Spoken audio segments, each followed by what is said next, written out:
오늘 우리에게 주시는 하나님의 말씀은 잠언 17장 1절에서 3절까지 말씀입니다. 페이지 929페이지에 있습니다. 잠언 17장 1절에서 3절 우리 한 목소리로 같이 읽습니다. 마른 떡 한 조각만 있고도 화목하는 것이 제육이 집에 가득하고도 다투는 것보다 나으니라. 슬기로운 종은 부끄러운 짓을 하는 주인의 아들을 다스리겠고 또 형제들 중에서 유업을 나누어 얻으리라. 도가니는 은을, 풀무는 금을 연단하거니와 여호와는 마음을 연단하시느니라. 아멘. 네, 오늘은 6월 6일입니다.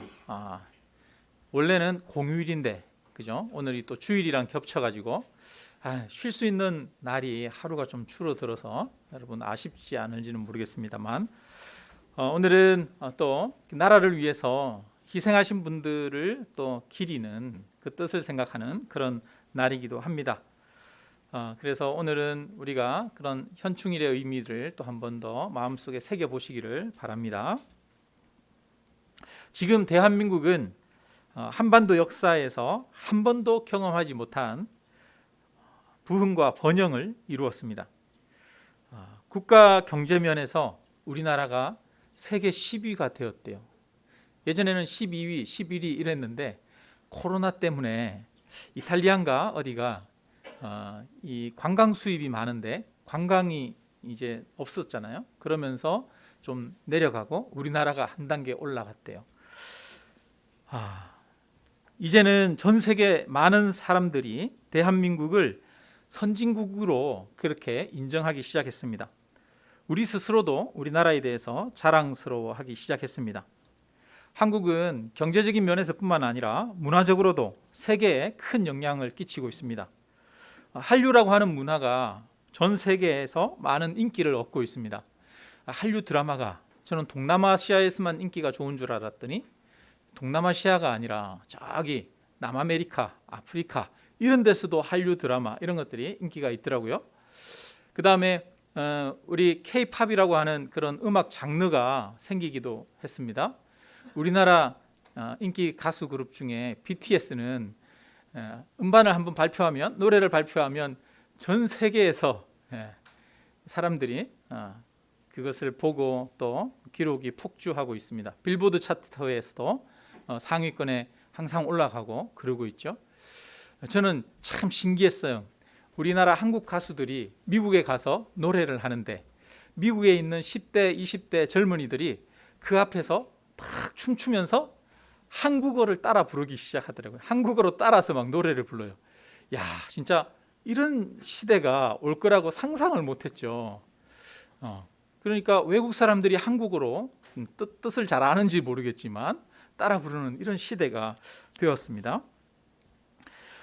이렇게 놀라운 번영을 이룰 수 있었던 것은 하나님의 은혜인 줄로 믿습니다. 6.25 전쟁이 끝난 후에 우리나라는 세계에서 가장 가난한 나라였습니다. 외국에 원조가 없이는 살 수가 없는 그런 나라였죠. 동남아시아의 여러 가난한 나라들보다도 우리나라가 가장 가난한 그런 나라였습니다. 그런 나라가 개발도상국을 거쳐 선진국의 반열에 들어섰습니다. 지금까지 1900년대 서구 열강의 식민지 하에서 고통받았던 나라들 중에 선진국의 반열에 들어서고 또 민주화되어진 그런 나라는 유례를 찾아볼 수가 없습니다. 대한민국이 유일합니다. 한국은 가장 가난한 나라에서 개발도상국을 거쳐 선진국이 되었습니다. 그래서 한국은 어렵고 가난한 나라들의 모델이 되고 있습니다. 뿐만 아니라 우리는 피지배국의 아픔을 경험하고 또 가난을 경험하고 서름을 경험했었기 때문에 선진국 사이에서 약소국들의 아픔을 대변할 수 있습니다. 한국은 자국 이기주의를 넘어 전 세계의 평화를 위해 헌신할 수 있는 그런 나라가 되었습니다. 우리나라는 중국과 붙어 있으면서 미국과 동맹 관계를 맺고 있습니다. 우리는 미국과 중국 사이에서 많은 어려움을 겪고 있지만 이제 우리가 강해지면 강해질수록 우리나라는 그 미국과 중국의 힘의 균형을 이루는 데 중요한 역할을 감당하게 될 것입니다. 한국은 세계에서 선교사를 두 번째로 많이 파견하는 나라가 되었습니다. 하나님은 대한민국이 전 세계를 위해 헌신하고 섬기는 나라로 그렇게 세워지도록 하셨습니다. 이 모든 것이 하나님의 은혜이고 인도하심인 줄로 믿습니다. 또한 이 나라가 이렇게 번영을 이룰 수 있었던 것은 수많은 사람들의 희생과 헌신이 있었기 때문이기도 합니다. 1950년 한국 전쟁에서 공산화를 막기 위해 목숨을 걸고 자유민주주의를 위해 희생하신 분들이 있었습니다. 전후에 어려운 여건과 불합리한 사회적인 제도 속에서도 묵묵히 맡은 자리에서 일하며 몸부림쳤던 산업 역군들이 있었습니다. 또한 민주화를 위해서 목숨을 걸었던 수많은 사람들의 희생 또한 있었습니다. 오늘은 선조들의 그런 희생을 생각하며 나의 이기적인 욕망만을 위해서 살지 않고 우리도 다음 세대를 위해 보다 나은 세상을 위해 섬기고 희생하는 삶을 살기로 결단하는 그런 마음을 품어 보시기를 바랍니다. 하나님 말씀으로 다시 들어가서요. 오늘 말씀 17장 1절을 우리가 함께 읽어보겠습니다. 1절 같이 읽습니다. 마른 떡 한 조각만 있고도 화목하는 것이 제육이 집에 가득하고도 다투는 것보다 나으니라. 아멘. 여기 보니까 마른 떡 한 조각이래요. 이것은 빵을 말하는 겁니다. 빵 마른 거 한 조각을 이야기하는 건데, 이 중동 지방은 빵이 주식이니까 빵으로 번역했지만 우리나라 말로 이거를 바꾼다면 뭘로 번역할 수 있을까요? 저는 이렇게 생각해요. 쉰밥 한 덩이만 있어도 이렇게 생각을 합니다. 여러분, 요즘은 쉰밥 먹는 사람 없죠? 저도 조금만 맛이 간 거를 이렇게 먹으려고 그러면 저희 아내가 상에서 치워버립니다. 못 먹게 합니다. 저는 조금 맛이 간 거 어때 뭐. 또 이러면서 장이 튼튼해지겠지. 내 장이 적응하겠지. 이러고 먹으려고 그러는데 못 먹게 해요. 조금만 쉬어도. 요즘은 쉰밥 먹는 사람이 거의 없습니다. 근데 여러분, 옛날에는 쉰밥 먹었잖아요. 쉰밥 어떻게 먹는지 아시죠? 쉰밥은 여러분 이렇게 물에다가 씻어요. 물에다가 씻으면 바깥에 그 쉰 부분은 씻겨 내려가잖아요. 그리고 나서 헹궈서 그거를 물 말아서 옛날에 먹고 그랬습니다. 옛날에는 쉰밥을 먹는 세대가 있었어요. 저희 어머니 세대도 그렇고, 저 어릴 때도 저는 어머니가 그렇게 먹는 거를 본 적이 있거든요. 그래서 제 이전 세대는 그렇게 쉰밥을 드시면서 그렇게 살아가던 그런 시대였습니다. 그 시대에 비하면 지금은 얼마나 풍족한 시대에 우리가 살아가고 있습니까? 우리는 먹을 것이 넘쳐나서 썩히고 버리는 그런 시대에 살아가고 있고요. 또 입을 것이 넘쳐나서 한두 번 입다가 그냥 버리는 옷들도 너무나 많습니다. 또 잘 작동이 되지만 시대에 뒤떨어지고 조금 느리다는 이유로 버리고 안 쓰는 전자기기들이 집집마다 몇 개씩은 있을 것입니다. 그런데 오늘날 사람들을 보면 그러면 더 행복해졌느냐? 또 그런 것만은 아닌 것 같아요. 여러분, 요즘 사람들 여전히 만족하지 않습니다. 사람들은 여전히 더 많이 가지려고 안달입니다. 강남 집값이 얼마다, 어디 아파트가 얼마를 올랐다, 그런 얘기를 들으면서 상대적인 박탈감을 느끼고 또 그 대열에서 낙오하지 않기 위해서 몸부림치면서 애쓰면서 살아가고 있습니다. 경제가 성장한 만큼 사람들의 욕망도 커졌습니다. 그래서 많은 젊은이들은 여전히 취업하기가 어렵다고 하면서 참 우울한 세대다, 불행한 시대다, 이렇게 말을 합니다. 여러분, 정말로 우리가 불행한 시대를 살아가고 있습니까? 정말로 우리가 우울한 세대입니까? 다시 한번 되짚어 보아야 할 문제라고 생각합니다. 오늘 성경 말씀은 마른 떡 한 조각만 있고도 쉰밥 한 덩어리만 있어도 화목하는 것이, 제육이 온갖 먹을 것들이 또 입을 것들이 풍족하고 가득해도 다투는 것보다 낫다라고 말씀합니다. 우리를 행복하게 하는 것은 많은 재물이 아닙니다. 많은 재물을 가진들 그것을 함께 나누고 기뻐할 사람이 없으면 소용이 없습니다. 함께 기뻐할 사람이 없으면 성공도 허무합니다. 고사성어 중에 백아절현이라고 하는 그런 고사성어가 있습니다. 백아라고 하는 검은 고를 잘 타는 이 유명한 연주가가 있었습니다. 근데 이 백아가 연주하면 그 깊은 연주를 들을 줄 아는 사람들이 흔치 않은 거예요. 그런데 종자기라고 하는 사람이 있는데 이 종자기는 백아의 연주를 알아들을 줄 아는 사람이었어요. 그래서 백아가 연주를 하면서 산을 생각하면서 연주를 쫙 하면 이 종자기는 그 음악을 탁 듣고도 검은고 소리만 듣고도 야, 태산같이 높구나 이러면서 반응을 하는 거예요. 또 이제 백아가 강물을 생각하면서 막 연주를 하니까 황하가 유유히 흐르는구나 막 이렇게 대답을 하는 거예요.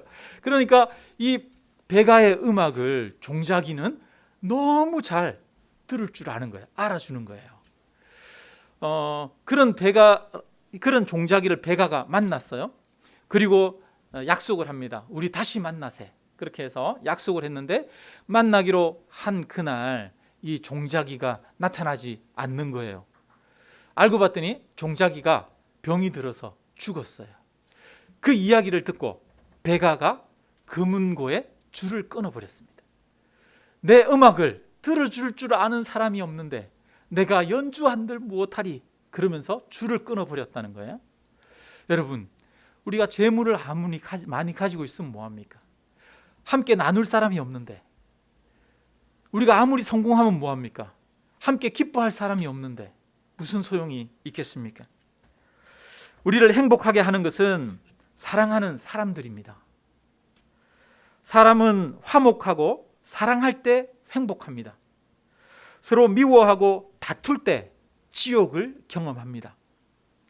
성도 여러분, 사랑과 화목을 희생시키면서 재물이나 성공을 추구하지 마시기 바랍니다. 그것은 허무한 것입니다. 사랑과 화목을 희생시키면서 자기 자존심을 내세우고 자기 정당함을 주장하지 마시기 바랍니다. 그것은 어리석은 것입니다. 예수님은 화평하게 하는 자들은 하나님의 아들이라 일컬음을 받을 것이라 말씀하셨습니다. 예수님이 이 땅에 오셔서 하시는 사역의 핵심은 화목해 하는 것이었습니다. 하나님과 우리 사이에 막힌 담을 허시고 원수된 것을 자녀로 바꾸셨습니다. 하나님과 우리를 화목하게 하시는 것이 주님이 하신 일의 핵심입니다. 주님은 화목을 위해서 자신의 생명을 십자가에 내어주셨습니다. 주님은 화목을 위해서 끝까지 죽는 순간까지도 십자가에서 자기를 못 박는 자들을 용서하셨습니다. 주님은 또 교회들에게 부탁하십니다. 너희는 성령에 하나 되게 하신 것을 힘써 지키라고 말씀하십니다. 성령은 하나 되게 하는 영이라고 말씀하십니다. 성령은 화목해 하는 영입니다. 하나님은 사랑이 있는 곳에 역사하시고 함께 하십니다. 우리는 하나님을 어떻게 경험하느냐? 사랑을 통해서 하나님을 경험합니다. 교회는 그러므로 이 화목을 힘써 지켜야 합니다. 고린도전서 6장에 보면은 이 교회 안에 서로 분쟁이 있었어요. 그래가지고 서로가 세상 법정에다가 송사를 해가지고 서로 법정 다툼을 하고 있었어요. 그때 바울이 편지를 써서 말합니다. 너희가 형제가 형제와 더불어 고발할 뿐더러 믿지 아니하는 자들 앞에서 하느냐. 너희가 피차 고발함으로 너희 가운데 이미 뚜렷한 허물이 있나니 차라리 불의를 당하는 것이 낫지 아니하며 차라리 속는 것이 낫지 아니하냐. 서로가 싸워서 이긴들 서로가 원수가 되면 그게 무슨 소용이 있느냐는 것입니다. 차라리 억울함을 당하고 손해를 당하고 내가 포기하더라도 화목하는 것이 낫다라고 바울은 주장하고 있습니다. 화목을 위해서 손해를 당하라는 겁니다. 피해를 당하라는 겁니다. 여러분, 화목이라는 것이 쉬운 것 같지만 그것은 절대로 저절로 되는 것이 아닙니다.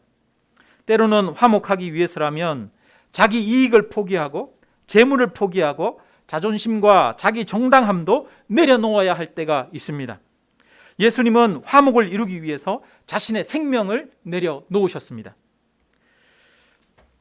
우리가 가끔 뉴스를 통해서 대재벌가가 서로 싸우는 거, 이런 거 소식을 접합니다. 얼마 전까지도 롯데그룹에서 부모와 자식 간에, 형제와 형제 간에 서로 소송 좀 벌이고 싸운 거 여러분 아시죠? 삼성그룹에서도 서로 싸웠었어요. 이건희 씨와 이맹희 씨가 형제지간이죠. 이맹희 씨, CJ 이맹희 씨가 형이고 이건희 씨가 동생이었는데 그들은 평생 싸웠어요. 법정 다툼하고 재산 분쟁하고 유산 싸움 했었습니다. 여러분, 수천억, 수조 원을 가지고 있어도 서로 더 많이 가지기 위해서 싸우고 있습니다. 우리의 욕심이 이처럼 무섭습니다. 많은 집안들이 부모님 유산 때문에 다투는 경우가 참 많습니다. 우리 성도님들도 그런 경우가 있죠. 집안에서 부모님이 재산을 물려줄 게 하나도 없어요. 그런 집안은 보면 오히려 가족들이 관계가 좋아. 그런 경우가 있어요. 근데 재산이 많지 않아도 조금이라도 유산을 물려주면 그 유산 때문에 자녀들 관계가 나빠지는 그런 집안들이 가끔 있습니다. 그렇죠?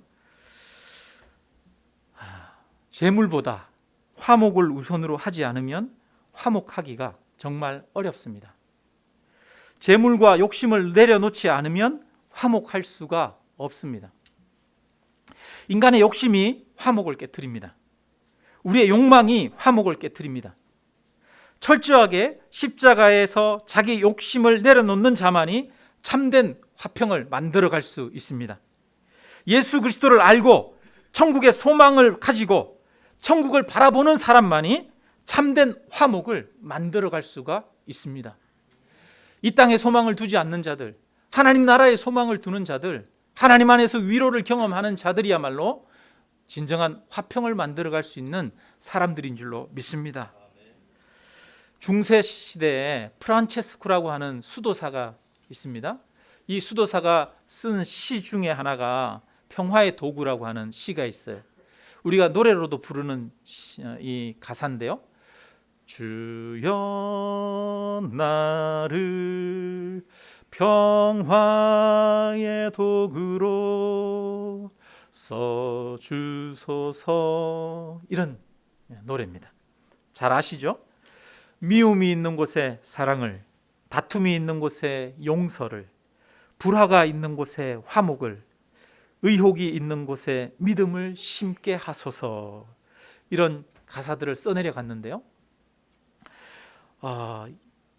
이 프란체스코는 원래 그 아버지가 굉장히 부자였어요. 그런데 그가 예수님을 따라서 살아가기로 결단을 했습니다. 그런데 아버지가 반대했어요. 그러자 프란체스코가 그 아버지 앞에서 자기의 옷까지도 다 벗어버립니다. 그리고 알몸으로 그 아버지 앞에서 나옵니다. 자기는 자기가 가진 모든 재물을 다 포기한다는 마음이, 그리고 온전히 예수 그리스도만 따르겠다라고 하는 그런 결단을 내렸습니다. 그런 프란체스코가 소망하고 기도했던 것은 평화의 도구로 써달라. 미움이 있는 곳에 사랑을, 다툼이 있는 곳에 용서를, 불화가 있는 곳에 화목을, 의혹이 있는 곳에 믿음을 심게 해달라고 그렇게 기도할 수 있습니다. 여러분, 왜 그는 그런 삶을 진짜로 살 수 있었습니까? 그가 모든 재물에 대한 욕심들을, 자기 이기심들을 내려놓았기 때문입니다. 이것처럼 우리는 십자가를 질 수 있을 때, 우리 자신을 내려놓을 때 진정한 화평을 구하는 사람이 될 수 있습니다. 우리 모두가 그런 화평을 이루는 하나님의 사람이 되시기를 주님의 이름으로 축원합니다. 저는 우리 교회 성도님들의 가정이 정말 화목한 가정이 되기를 원합니다. 우리 교회 사역 중에서 제가 가장 중요하게 생각하는 사역 중에 하나가 가정을 건강하게 만드는 것입니다. 그것을 위해 부부 대화 학교를 우리가 시작하기도 했었습니다. 앞으로 목회를 하면서 가정의 화목, 교회의 화목을 위해서 노력을 아끼지 않겠습니다. 우리 성도님들도 화목을 위해 더 많은 노력을 기울여 주시기를 바랍니다. 성령의 역사는 불편한 사람들이 서로 화목해 되는 것에서 우리는 확인할 수 있습니다. 그 교회가 성령의 역사가 있고 십자가의 능력이 있는 것을 볼 수 있는 중요한 척도는 갈등을 풀어가고 화목할 수 있는 능력이 있느냐에 따라 달렸습니다. 여러분, 어린 아이들은 다퉈요. 그죠? 어린 아이들은 싸웁니다. 갈등을 해결할 능력이 없습니다. 근데 어른은 갈등을 해결할 능력을 가집니다. 우리가 성숙하다는 것은 화목을 만들어갈 수 있는 능력을 지녔다는 것입니다. 예수 그리스도 안에서 성령이 충만하다는 것은 화평을 만들어가는 힘이 있다는 것입니다. 화목을 만들어갈 수 있는 그 지혜는 바로 예수 그리스도의 십자가에 있습니다. 성령의 능력이 바로 그것입니다. 저와 여러분이 이 화목을 만들어가는 자가 되시기를 주님의 이름으로 축원합니다. 우리가 가정에서 좀 서로가 화목했으면 좋겠어요. 그것을 위해서는 우리가 사랑한다, 고맙다, 미안하다 이런 말들을 자주 하는 것이 우리에게 필요합니다. 닭살스럽다고 하지 말고 여러분 사랑을 표현하는 것에 있어서는 좀 과하게 표현하시기를 바랍니다. 그래서 저는 그렇게 얘기를 합니다. 오바를 조금 해야 된다. 부부간에도 좀 오바를 할 때 부부간이 건강해진다 이렇게 생각합니다. 여러분 약간 과한 것은 애교잖아요. 유치해도 괜찮습니다. 좀 유치하면 어떻습니까? 그죠? 가족 간의 화목을 위한 일이라면 좀 과하게 유치하게라도 사랑 표현을 좀 하십시오. 제가 이렇게 연예인 부부들 보면서 연예인들이 보면 이 화목하게 사는 부부들이 참 많지 않아요. 그죠? 연예인들 보면 이혼하는 경우가 얼마나 많습니까? 원래 예술가들이 이 자기 주장이나 자기 색깔이 분명하잖아요. 그러다 보면 서로 다투는 경우가 굉장히 많거든요. 그런데 예술가 그룹, 연예인 그룹 중에 유독 그나마 이혼을 적게 하고 잘 사는 그룹이 있어요. 어떤 그룹일까요? 뭐 가수 아니면 뭐 배우 뭐 이런 사람들 중에 어떤 사람일까요? 개그맨. 여러분 보니까 개그맨 부부들은 맨날 위태위태한 것 같아. 맨날 다투는 것 같은데도 잘 살아요. 왜 그럴까? 그런 생각이 들어요. 왜냐하니까 개그맨 부부들은 싸워도 뭐가 있냐면 유머가 있어요. 과하게 애정 표현하는 것들이 있어요. 그러다 보니까 그 안에 풀어지고 또 웃기도 하고 그러는 것이 있는 거죠. 그러니까 부부간에 이 웃는 일이 많이 있어야 돼요. 여러분 부부간에 자주 웃습니까? 안 웃습니까? 좀 과하게 사랑 표현도 하시고 좀 웃기기도 하시고 개그도 좀 하시고 그렇게 하십시오. 아멘을 안 하시네요. 여러분 닭살스럽게 좀 하십시오. 네. 좀 닭살스러우면 어떻습니까? 화목한 게 중요하지. 아유 당신은 어떻게 갈수록 이뻐져. 여러분 그런 얘기더라도 좀 하십시오. 네. 네. 헐, 네. 아유 실제로 그렇잖아요. 갈수록 이뻐지잖아요. 네. 네. 그래서 우리 가정과 교회가 또 이 세상이 하나님의 화평이 가득하기를 주님의 이름으로 축원합니다. 네. 재물이 행복하게 하는 게 아니라 사람이 행복하게 하는 거예요. 2절을 우리 한번 같이 읽겠습니다. 2절. 슬기로운 종은 부끄러운 짓을 하는 주인의 아들을 다스리겠고 또 형제들 중에서 유업을 나누어 얻으리라. 아멘. 여러분 이 사람은 종이라고 이야기하고 있습니다. 근데 이 종이 주인의 아들을 다스리겠다. 그리고 또 주인의 재산을 상속받겠다 이야기를 하고 있어요. 완전히 바뀌었습니다. 원래 아들이 종을 다스려야 되는데 종이 주인의 아들을 다스린다라고 말하고 있습니다. 근데 이런 일들이 일어난다는 거예요. 이 당시에도. 근데 이 시대는 신분제 사회입니다. 오늘날보다 신분의 제약이 더 큰 그런 시대입니다. 그런데도 불구하고 그 신분의 제약을 뛰어넘고 있습니다. 오늘날 많은 사람들이 그런 이야기를 하죠. 주변의 환경을 탓하고 여건을 탓합니다. 여자분들은 그런 이야기를 합니다. 유리천정이 있다. 유리천장이 있다. 보이지 않지만 더 이상 올라갈 수 없는 그런 사회적 제약이, 한계가 있다. 이런 이야기를 합니다. 실제로 맞죠. 여자들이 이 세상에서 회사에서 승진하기가 참 어렵고 또 잘 안 시켜주고 그렇죠. 군대나 이런 데도 여자가 별을 달기는 굉장히 어렵고 그렇습니다. 남자들 위주의 세상이라 참 뚫고 올라갈 수 없는, 보이지 않는 이 유리천장이 있습니다. 근데 이 당시에 종으로 태어났으면 이 사람은 보이지 않는 그 제약이 있는 겁니까, 없는 겁니까? 오늘날 유리천장보다도 더 강한 제약이 있는 거죠. 종으로 태어났어요. 그런데 슬기로운 종은 주인의 아들을 다스리고 주인의 재산을 유산으로 상속받는다는 거예요. 아들처럼. 얼마나 대단한 일입니까? 정말 놀라운 일이죠. 자기가 종으로 태어났다고 한탄하고 인생을 저주하면서 주저앉아 있을 필요가 없습니다. 환경과 자신의 능력을 비관하고 있을 필요가 없습니다. 자신의 형편을 비관하는 사람이 있다면 그 사람은 어리석은 사람입니다. 비관적으로 생각하는 것은 아무런 도움이 되지 않습니다. 더 좌절하게 하고 절망되고 또 마음의 의욕을 꺾이게 합니다. 비관적으로 생각하는 것은 백해무익합니다. 그런데 오늘날 이 세상에 비관적인 생각, 비관적인 말들이 난무하고 있습니다. 어떤 사람은 이런 말들을 합니다. 누구는 태어날 때부터 금수저를 물고 태어났고 누구는 흙수저를 가지고 태어났다, 이런 말들을 합니다. 소도 비빌 언덕이 있어야 되는데 나는 비빌 언덕이 없다고 말합니다. 개천에서 용 나는 시대는 지나갔다. 요즘은 개천에서 용이 나오지 않는다. 이런 말들을 합니다. 여러분, 이런 말들은 불신앙적인 말입니다. 절망적인 말들이고 믿음의 말들이 아닙니다. 우리와 우리 자녀들의 입에서 이런 절망의 단어들을 버리시기를 주님의 이름으로 축원합니다.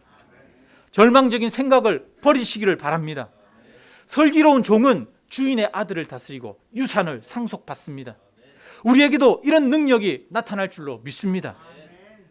문제는 환경이나 조건이 아닙니다. 문제는 나입니다. 나에게 문제는 내가 배우지 못했고, 내가 부족하고, 내가 키가 작고, 내가 가문이 좋지 못한 것, 능력이 부족한 것이 아닙니다. 내가 믿음이 없는 것이 문제입니다. 하나님이 나를 사랑하시고 나와 함께 하신다는 것을 믿지 못하는 것이 문제입니다. 좌절하는 것이 문제입니다. 우리가 어리석은 것이 문제입니다. 슬기로운 종은 주인의 아들을 다스리고 주인의 유산을 소유합니다. 슬기로운 종은 환경과 제약을 뛰어넘습니다. 그러므로 우리들도 우리 주변의 환경과 나의 조건을 탓하지 말고 모든 제약을 뛰어넘는 슬기로운 종이 될 수 있음을 믿으시기를 주님의 이름으로 축원합니다. 우리 3절을 같이 한번 읽겠습니다. 3절. 도가니는 은을, 풀무는 금을 연단하거니와 여호와는 마음을 연단하시느니라. 요즘 금값이 많이 올랐죠. 그죠? 은도 비싸고 반지 하나 사주려고 그래도 참 비싸더라고요. 이 금과 은은 그냥 저절로 되는 게 아니죠. 이 여러 돌이나 흙이나 이런 거랑 섞여 있지 않습니까? 그래서 그것을 진짜 보물로, 보석으로 만들기 위해서는 재련하는 과정이 필요합니다. 금은 1063도에서 은은 960도 이상의 높은 온도로 가열해서 그것을 녹여야만 금이 만들어지고 은이 만들어지는데, 마찬가지로 하나님은 그렇게 높은 온도로 가열하는 것처럼 사람도 그렇게 시험을 통해, 환난과 고난을 통해 연단하신다라고 그렇게 말하고 있습니다. 다윗은 왕이 되기 전에 많은 연단을 받았어요. 사울 왕에게 수많은 시간 동안 쫓겨다녀야 했습니다. 죽음의 위협을 경험하면서 그 가운데서 그의 마음이 연단되어서 내가 사망의 음침한 골짜기로 다닐지라도 해를 두려워하지 않을 것은 주께서 나와 함께 하심이라, 이런 고백을 하게 되었습니다. 애굽의 총리가 되었던 요셉도 너무나 많은 시련을 겪었습니다. 그는 종으로 팔려갔고 또 거기에서 억울한 누명을 쓰고 감옥에 갇히는 신세가 되었습니다. 그 끝에 그는 총리가 되었습니다. 이스라엘 백성들을 애굽에서 인도했던 모세는 애굽 왕궁에서 40년, 광야에서 40년을 연단받은 후에 이스라엘의 리더가 되어집니다. 이처럼 하나님께서는 사람을 연단시키십니다. 연단하시는 이유는 바로 그를 사랑하시기 때문입니다. 히브리서 12장 6절에는 이렇게 말합니다. 주께서 그 사랑하시는 자를 징계하시고 그가 받아들이시는 아들마다 채찍질 하시니라. 8절에 징계는 다 받는 것이거늘 너희에게 없으면 사생자요 친아들이 아니니라 말합니다. 여러분, 우리는 어려움을 통해서, 삶의 고난을 통해서 우리가 보석같이 세워지게 되어집니다. 그래서 우리에게는 시험이 있고 때로는 환난이 있는데, 여러분, 그 시험과 환난을 하나님이 주시는 복으로, 연단으로 여기실 수 있기를 주님의 이름으로 축원합니다. 하나님이 우리를 연단하시는 이유는 우리가 하나님의 자녀이기 때문입니다. 그러므로 연단이 없는 것이 복이 아니라 연단을 통과하는 것이 진정한 복입니다. 여기 보니까 도가니와 풀무가 은과 금을 재련한다고 말합니다. 은과 금을 재련하는 이유, 여러분, 흙이 있는데 그 흙을 가져와 가지고 그것을 녹여요. 막 뜨거운 불을 가해서 도가니에 넣고 불을 떼요. 1000도가 넘게. 그 이유는 뭡니까? 그 흙 안에 뭐가 있기 때문에? 금덩어리가 있기 때문에, 금이 있기 때문에 그것을 가열하는 것이죠. 그게 보석이기 때문에, 그게 귀한 것이기 때문에 그것을 가열하는 거예요. 하나님이 연단하시는데 무엇을 연단해요? 사람을 연단해요. 사람의 마음을 연단하여. 그 이유는 뭡니까? 사람이 보석이기 때문이라는 거예요. 하나님 앞에 보석이 무엇입니까? 하나님이, 저기에 있는 땅이, 아니면 이 건물이 하나님 앞에 보석입니까? 하나님 앞에 보석은 바로 사람입니다. 하나님이 보석으로 여기는 것은 바로 저와 여러분입니다. 그래서 하나님은 사람의 마음을 연단하시는 겁니다. 많은 사람들이 자신을 가치 없게 생각합니다. 가진 재물이 없고 배운 것이 부족하면 자신을 가치 없게 생각합니다. 또 재물이 많거나 가진 것이 많으면, 아니면 또 학식이 많거나 그러면 그것을 자랑합니다. 왜 그렇습니까? 그거를 자기보다도 더 중요하게 여기기 때문에, 재물을 자신보다도 더 가치 있게 여기기 때문에 그렇게 자랑하거나 기주고 하는 것이죠. 여러분, 그것은 잘못된 생각입니다. 자기 자신을 가치 없게 생각하면 안 됩니다. 우리는 우리 자신을 보물로 여겨야 됩니다. 우리가 가지고 있는 돈과 재물이 보물이 아닙니다. 우리 소유로 등기된 땅이 내 보물이 아닙니다. 집이 보물이 아닙니다. 바로 내가 보물입니다. 하나님은 나를 보물로 여기십니다. 그래서 우리를 연단하십니다. 재물이 없어서 기죽어하고, 자동차가 낡아서 부끄러워하고, 집이 작아서, 좋은 직장이 아니어서 주눅들어 하지 마십시오. 이미 여러분은 보물입니다. 여러분 자신이 보물인데 왜 다른 것을 가지고 주눅들어 하십니까? 왜 다른 것을 가지고 교만해 하십니까? 우리 자신이 보물인 것을 믿으시기를 주님의 이름으로 축원합니다. 우리 주변의 환경보다도 가장 소중하게 생각해야 하는 것은 바로 나 자신입니다. 하나님은 여러분을 위해서, 우리를 위해서 햇빛과 비를 주셨습니다. 온 세상을 우리를 위해서 주셨습니다. 돈 몇 푼과 나의 가치를 바꾸지 마십시오. 돈 몇 푼에 사람을 평가하지 마십시오. 사람을 돈보다 귀하게 여기십시오. 사람을 보석으로 여기십시오. 이번 주에 교회 주방 냉장고에 인터넷으로 주문해가지고 아이스크림을 사놨어요. 여러분 오늘 아이스크림을 하나씩 꼭 드시기 바랍니다. 여러분 그 아이스크림 뭘까요? 보석바 사놨어요, 여러분. 예, 보석바 사놨으니까 여러분 보석바 드시면서 실제로 사놨어요. 그러니까 보석바 드시면서 아이고 내가 보석이지 이 생각하십시오. 예, 앞으로 보석바 먹을 때마다 내가 보석이야 이렇게 생각하십시오. 예, 여러분 내가 보석입니다. 여러분이 보석입니다. 우리 가정의 보석이 누굽니까? 내 남편이 보석이고요. 내 아들이, 내 자녀가 보석입니다. 너는 보석이야. 너는 보물이야. 여러분 서로가 이렇게 이야기하는 거예요. 여러분 그럴 때 가정이 화목하게 되는 것이죠. 그럴 때 가정이 행복하게 되는 거예요. 여러분 사람을 보물로 여기시기를 주님의 이름으로 축원합니다. 한번 따라해 봅시다. 나는 보석입니다. 당신도 보석입니다. 네. 네. 당신은 내 보물이야. 한번 해보겠어요. 옆에 여러분 부부끼리 한번 해보세요. 당신은 내 보물이야. 부부 아닌 사람도 그러면 당신은 나의 보물입니다 하십시오. 네. 여러분 우리 교회 보물은 우리 성도님들이십니다. 네. 가정의 보물도 그래요.